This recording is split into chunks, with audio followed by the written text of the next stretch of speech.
Halo adik-adik semua, selamat datang kembali di channel ini. Nah, pada kesempatan ini kita akan mempelajari pendalaman materi mengenai tema 9 ya.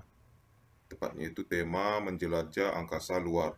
Nah, adik-adik yang baru menemukan channel ini, silakan di-subscribe ya, agar tidak ketinggalan dengan video-video yang terbaru dari kakak. Baik, kita mulai saja. Kita masuk ke subtema 1 ya, mengenai keteraturan yang menakjubkan. Jadi pembelajaran satu itu subtemanya adalah keteraturan yang menakjubkan. Pembelajaran 1, mengenal galaksi dan sistem tata surya.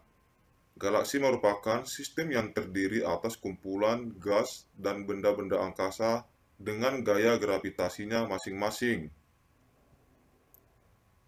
Bumi adalah bagian dari tata surya di galaksi Bima Sakti. Tata surya yang kita tinggal ini berpusat di matahari. Sistem tata surya terdiri dari matahari dan benda-benda langit lain yang mengelilinginya, seperti planet, satelit, asteroid, dan komet.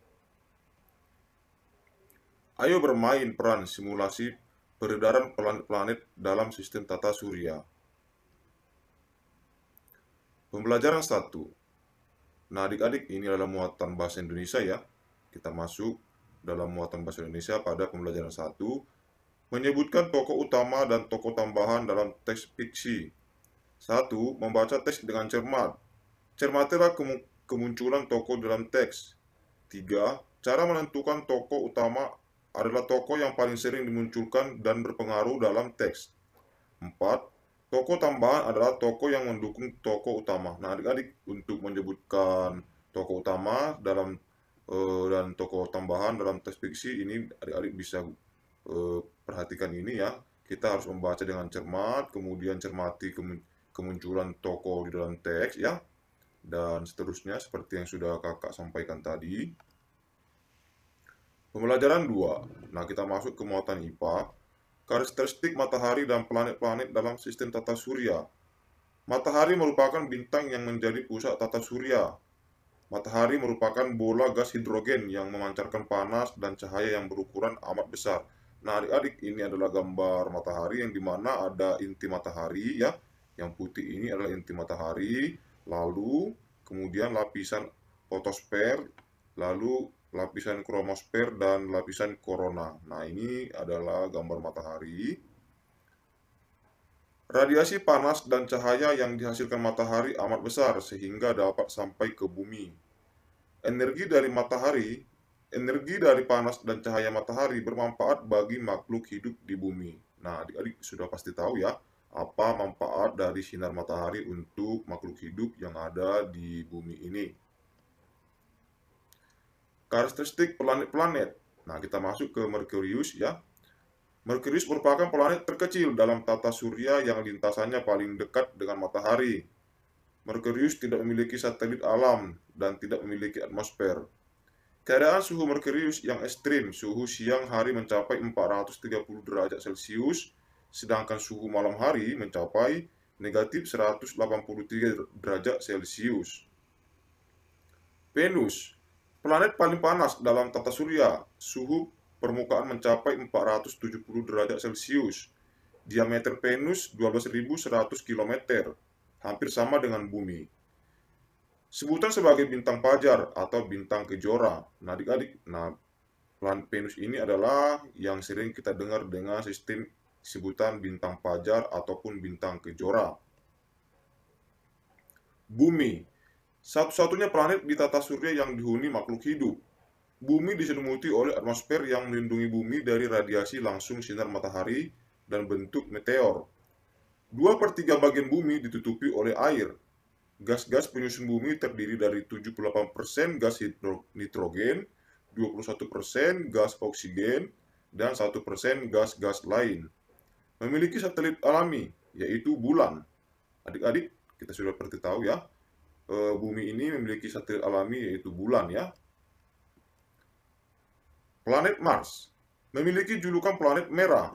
Di Mars tidak ada air dan atmosfernya kaya karbon dioksida sehingga planet ini tidak dapat dihuni oleh makhluk hidup. memiliki dua satelit alami, yaitu Phobos dan Deimos. Jupiter, planet terbesar dalam tata surya, disebut juga planet gas karena tidak memiliki permukaan yang padat. Memiliki satelit alami terbanyak, yaitu 79 satelit. Jadi adik-adik, kalau Jupiter ini yang sering kita dengar dengan planet yang terbesar ya di sistem tata surya. Saturnus, planet yang memiliki cincin yang melingkarinya. Cincin tersebut terbentuk dari miliaran bongkahan es yang besarnya berbeda-beda. Saturnus memiliki 60 satelit alam. Satelitnya yang terbesar adalah Titan. Jadi adik-adik, jika nanti ada pertanyaan, satelit yang memiliki cincin itu adalah planet yang memiliki cincin itu adalah planet Saturnus ya. Dan satelitnya itu yang terbesar adalah yang bernama Titan. Uranus, planet ini tampak berwarna hijau kebiru-biruan, hasil penyerapan cahaya merah oleh gas metana di atmosfer teratasnya. Memiliki sumbu rotasi berimpit dengan bidang orbitnya sehingga kedua kutub saling bergantian menghadap matahari. Neptunus, planet terjauh memiliki skala revolusi terlama. Neptunus sering disebut kembaran planet. Neptunus sering disebut kembaran planet Uranus karena memiliki ciri-ciri mirip planet Uranus. Jadi adik-adik, planet Neptunus ini sering disebut juga dengan kembaran dari planet Uranus ya, karena memiliki ciri-ciri mirip dengan Uranus. Skala rotasi dan revolusi planet. Nah, ini adik-adik adalah skala rotasi dan revolusi planet ya, yang dimana kalau rotasi itu kita sudah tahu rotasi adalah berputarnya planet dengan porosnya, sedangkan revolusi itu perputaran planet mengelilingi matahari. Jadi di sini sudah disajikan ya, Merkurius sampai Neptunus berapa lama rotasinya dan berapa lama revolusinya. Seperti yang kita tahu juga, seperti bumi saja ya. Bumi itu berotasi ya, berputar pada porosnya itu 24 jam ya. Lalu berrevolusi atau mengelilingi matahari itu selama 365 hari atau yang sering kita sebut dengan 1 tahun ya. Nah, ini adik-adik ada pembelajaran 2. Nah, nanti kita akan sambung lagi di pertemuan berikutnya. Jika adik-adik masih kurang jelas dengan materi-materi yang sudah kita sampaikan tadi, silakan adik-adik cantumkan di kolom komentar, nanti kakak akan coba respon. Nah, demikian dulu untuk pembelajaran pada materi ini. Jangan ketinggalan dengan video-video terbaru dari kakak. Sampai jumpa di materi berikutnya.